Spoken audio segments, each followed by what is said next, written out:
మీ అందరికీ నేను ప్రత్యేకంగా చెప్పనవసరం లేదు. ఆయన అబద్ధానికి ఓ బ్రాండ్ అంబాసిడర్. అసత్యమునే పలుకోవాలను అంటూ అధికారంలోకి వచ్చారు. 5 ఏళ్ల పాటు విద్యుత్ ఛార్జీలను పెంచనని 5 నెలలకే ప్రజలకు షాకుల మీద షాకులు ఇస్తున్నారు చంద్రబాబు.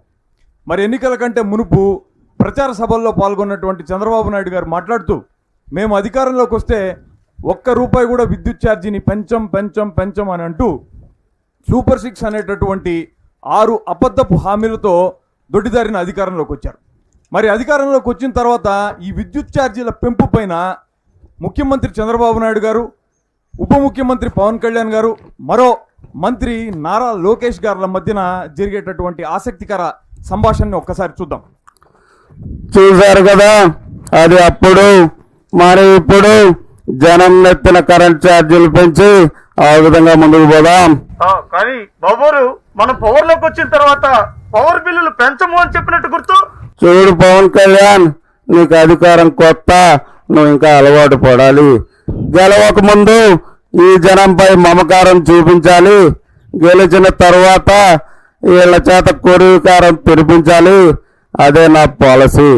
చెప్పిన అబద్ధం చెప్పకుండా చెప్పి అధికారంలోకి రావాలి. వచ్చిన తర్వాత మనం ఏం చెప్పామన్నది మనం మర్చిపోవాలి.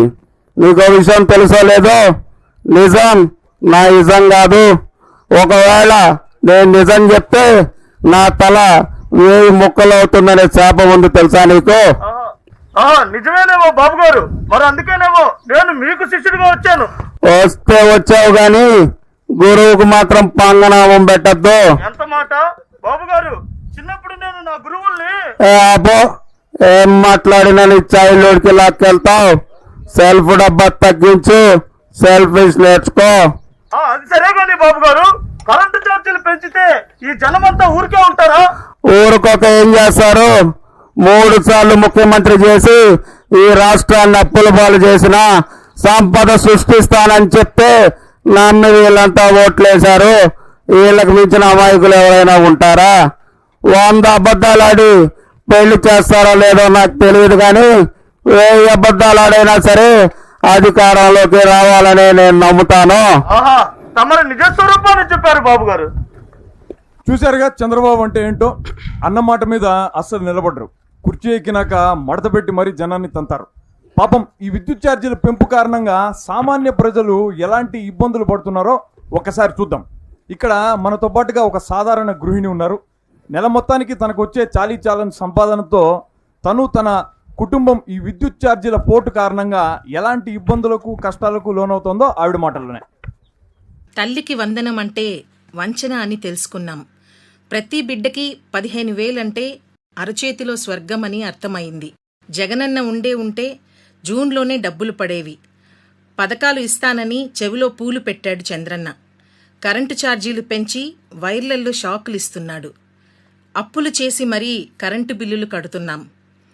చెప్తున్నా వినండి, చంద్రన్న వచ్చాడు అంటే జనాలకి షాక్ ట్రీట్మెంట్ తప్పదు.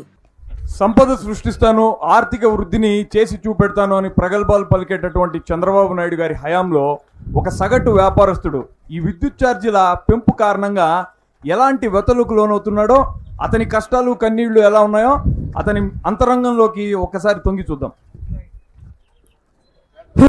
ఈ బాబన్ను అంటే 15 రోజులు కల్లిపిల్లు 15 వస్తుంది తప్ప దేవుడికే నామాలు పెట్టే ఈ నారావారి పాలన జనం నమ్మకానికి అవహేళన. నేను నిరంతరం కష్టపడి సంపాదించిన సంపాదన అంతా ఈ కరెంటు బిల్లు కట్టేస్తే నా కుటుంబాన్ని ఏ విధంగా పోషించాలి? నాలాంటి సగటు మనిషి యొక్క బాధలు, ఆవేదనలు, ఆక్రందనలు ఈ ప్రభుత్వానికి పట్టదా? ఈ ప్రభుత్వానికి దండోరా బాబు. రైతు దేశానికి వెన్నుముక అని అంటారు. మరి అలాంటి రైతు నడ్డి విరిచి మూల కూర్చోబెట్టినటువంటి చంద్రబాబు నాయుడు గారి ప్రభుత్వపు విద్యుత్ ఛార్జీల భారం రైతుని ఎంత కష్టాలకు, కడగండ్లకు, కన్నీటికి పాలు చేస్తోందో, రైతు ఎంతటి ఇబ్బందులు పడుతున్నాడో, రైతు మనోగతం ఎలా ఉందో ఒక్కసారి చూద్దాం. చంద్రబాబు గారు పెట్టుబడి సాయం చేస్తానని చెప్పి ఎత్తుబడి చేస్తున్నాడు. అదేవిధంగా స్మార్ట్ మీటర్ల పేరుతో మమ్మల్ని చావు బాగుతున్నాడు. అధికారం దక్కిందంటే మనకు పవర్ బిల్ పెరిగిందని అర్థం. ఈ విధంగా కరెంట్ ఛార్జీలు పెంచడం వల్ల, గిట్టుబాటు ధర లేకపోవడం వల్ల నేను ఈ వ్యవసాయం చేయలేకపోతున్నాను. ఈ సమస్యకు నాకు చావే పరిష్కారం. కూటమి అంటేనే కాలకూట విషం, మోసం, ద్రోహం. ఇదంతా మార్చాలి. దీనికి మనమేం చేయాలి? ప్రజలందరినీ కూడా చైతన్యపరిచి వాళ్లలో తిరుగుబాటును తీసుకురావాలి. అలాంటి పెంచిన విద్యుత్ ఛార్జీల బిల్లును తగలబెడతాం.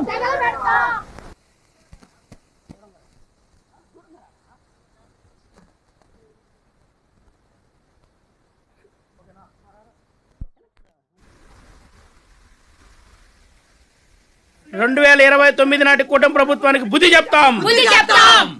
మరి 2029 ఎన్నికల ఫలితాలు ఏ విధంగా ఉన్నాయో ఒక్కసారి చూద్దాం.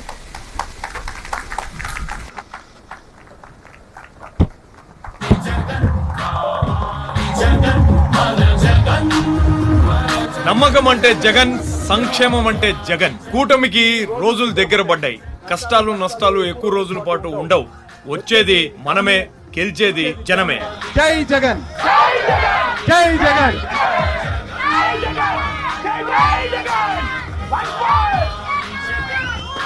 జై జగన్.